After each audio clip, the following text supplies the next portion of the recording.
আমি বাবাকে বললাম এই টাকায় হবে না, টাকা আরো দাও। এইবার বাবা বললেন আজকে আমার খুশির দিন, তাই দিচ্ছি, এই নে 100 টাকা, যা এনজয় কর।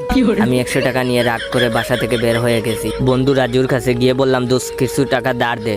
বন্ধু 2000 টাকা দিল। তখনই জিএফ কল দিয়ে বলে কই তুমি, আসো তাড়াতাড়ি আসো, নুসরাতের বিএফ তোমার অপেক্ষায় আছেন। আমি বললাম আসতেছি। গিয়ে দেখি 1000 রকমের খাবার নুসরাতের বিএফ অর্ডার দিছে আর তারা খাচ্ছে। নুসরাতকে বললাম কিরে কি অবস্থা, তোর জামাই কই? নুসরাত বলল উনি ওয়াশরুমে গেছেন, আসছেন। হঠাৎ বাবাকে দেখি রেস্টুরেন্টে। বাবাকে দেখে মুখ লুকিয়ে রাখছি, তখনই দেখি আমাদের টেবিলে বাবা আসছেন। এখন এখান থেকে বেরও হতে পারবো না। আমি বাবাকে দেখে মুখে মাস্ক পরে নিলাম। বাবা এসেই বললেন hi bro, how are you? আমি অবাক হয়ে রইলাম। তখনই নুসরাত বলল জয়, উনি আমার বিয়ে। তখনই বাবা বললেন আচ্ছা ব্রো, আপনি কি মেয়ে যে মুখে মাস্ক পরে আছেন?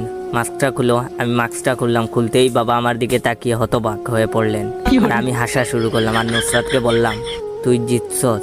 তারপর বাবাকে বললাম কি অবস্থা ব্রো?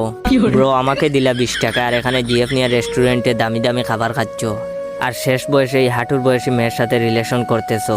পরে বাবা বললেন যাই হোক, সাদিয়ার বেস্ট ফ্রেন্ড যখন তাইলে তো ভালোই, বাপ্পুতে একসাথে বিয়ে করবার, তারা দুই বান্ধবী এক থাকবে। আর নুসরাতকে বললাম চি নুসরাত, তুই শেষমেশ আমার বাবার সাথে চি। তখন নুসরাত বলল আমি যখন জানি আমি কেন নিজেকে নির্দোষ দাবি করব, আমি দোষী। আমি কি আপনাদেরকে একবারও বলছি আমি নির্দোষ? তখন আমার আবেগে কাজ করছে, বিবেক কাজ করে নাই। এটা কেমন লাগলো অবশ্যই কমেন্ট করে জানাবেন।